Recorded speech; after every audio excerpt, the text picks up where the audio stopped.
Hello, BookTube. Well, I'm hoping this is going to work. I've been test trying it and test trying it. I'm using Photo Booth on my MacBook Pro, and I think this will work. So we're going to do a test mail haul and see. It's a good sized mail haul, and it ends with not one, not two, but three boxes. So we'll see if that makes up for lost time. We'll start with this one here.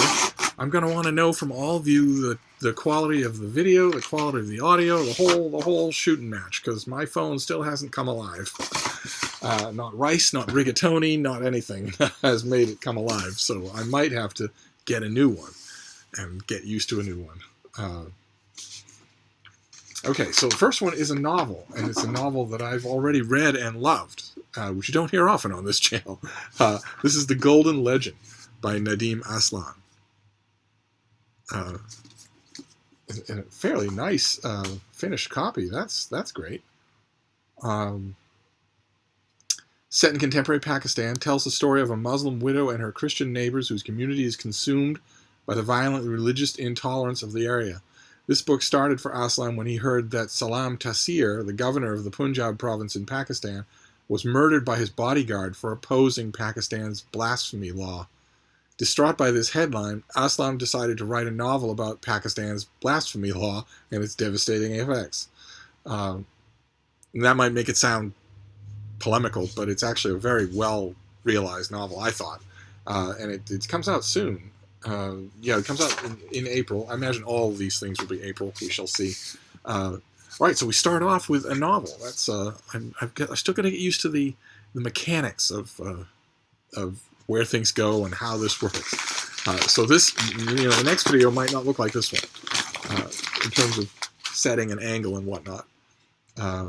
Oh, fantastic! All right, great. The next one is as a Steve book as you could possibly get. What is the date on this thing? Okay, again, April. This is by John Julius Norwich. This is Four Princes. Let's see if we can see that there. The glare of the sun. It's four princes who were ruling Europe and the Muslim world at the exact same time. Four relatively young, hale, ambitious men. Henry VIII, Francis I, Charles V, and Suleiman the Magnificent. And I never actually read the advance copy of this that I got, so this will be the first time. Kind of nice, though, with the gold gilt around the edges of the cover there. It's a little bit smaller than I thought, but that's all right. All right, next thing is tiny. So I'm suspecting a slim volume of poetry, but we shall see.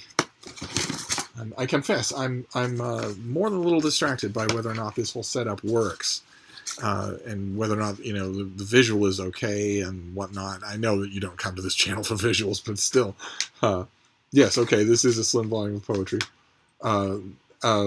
Which is okay. They have their place. This comes out in August, a long time from now. And it's called So Where Are We by Lawrence Joseph. Kind of nice looking. Lawrence Joseph, of course, not to be confused with Joey Lawrence, who I doubt has ever written a slim volume poetry. Okay, great. All right, we move on. Also, I'm a little worried because since I'm obviously going to be talking about this filming thing throughout the whole video, I'm also worried because it's the MacBook Pro that abruptly stopped doing videos, and I'm now wondering if it's going to, if this is a waste of time, if it's not going to do it. I don't know. We shall see. Oh, fantastic. Okay, this is Darwin's Backyard by James Costa. How small experiments led to a big theory, and it includes do-it-yourself experiments. And James Costa is a wonderful, wonderful writer and annotator, a great talker about Darwin. It tells a fascinating story of how Darwin found universal evolutionary truths in simple yet ingenious homespun experiments. Takes the readers on a journey from Darwin's youth and travels on the HMS Beagle to Downhouse, his bustling home for 40 years. To test his insights into evolution, Darwin devised an astonishing array of hands-on experiments, using his garden and greenhouse, surrounding meadows and woodlands, and even taking over the cellar, study, yard, and hallways of his home-turned-field station. with his wife Emma, what his wife Emma called her husband's experimentizing. Covered down house with terrariums, heaps of dissected flowers, and severed duck feet hanging to dry. So that comes out in September. Then we have one of these big vacuum press things. Can sometimes be annoying to open. I open about 100 of them when I go to the monitor. Only one today. Oh, okay. All right. We've seen this before on this channel. This is the finished copy. It almost certainly comes out in April. Yes, okay. This is The Ambulance Drivers by James McGrath Morris. This is about Hemingway and John Dos Passos in World War I. Interesting. Okay, so this is the finished copy, and there are our two young writers on the cover. And then we get to the boxes. Then we'll finish up this little test thing here. I'm very curious to know how this will go. Whether or not it will behave itself in the rendering or the uploading or whatever. I got so accustomed to my little iPhone. I'm actually going to miss it. If it doesn't recover, I'm going to miss it. So this next one has a receipt but no pub sheet. Oh no, it does have a pub sheet. Okay, good. Good. This comes out in May. It's by Tom Basile, and it's Tough Sell, Fighting the Media War in Iraq. There we go. There's Donald Rumsfeld on the cover. Did not request this. The University of Nebraska Press certainly seems interesting.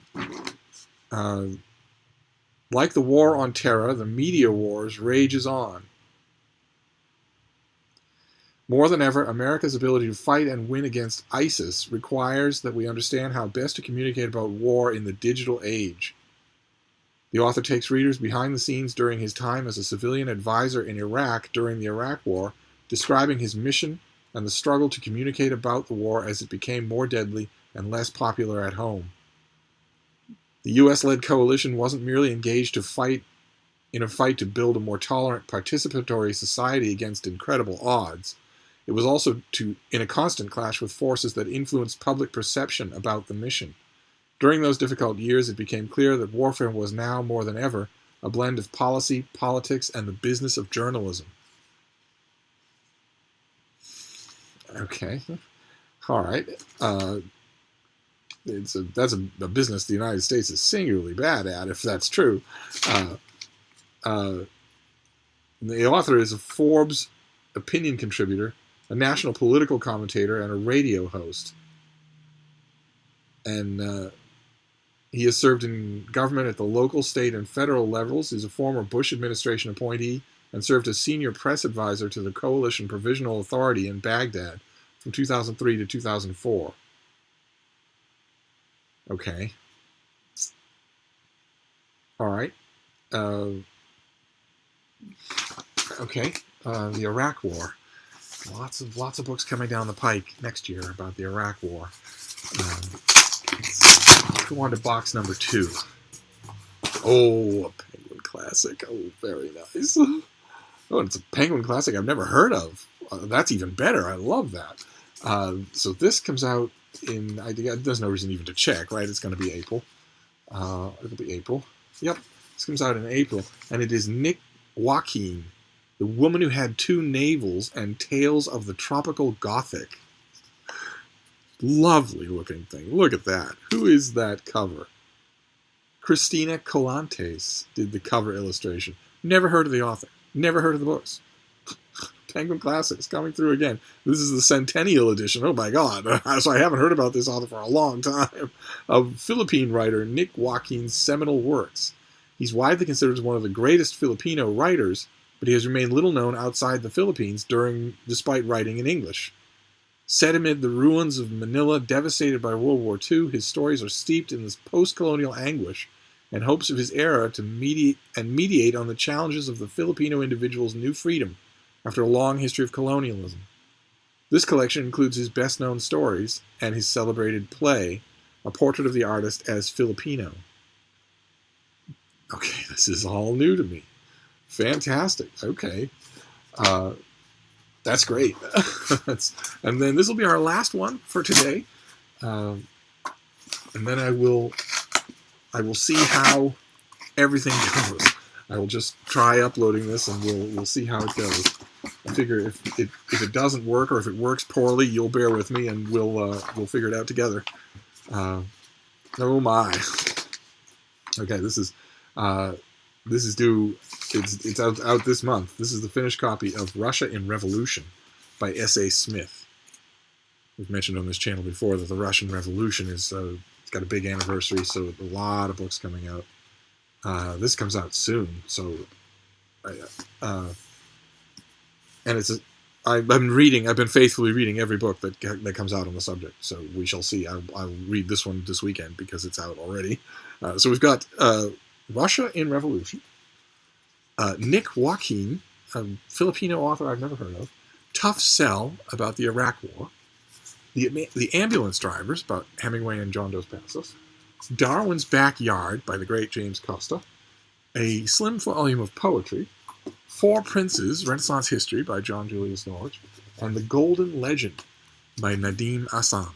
And that is our very provisional new tech mail haul for today. So I'm gonna wrap this up now and see what I can do with it. And then hopefully you'll see it soon. Thank you, BookTube.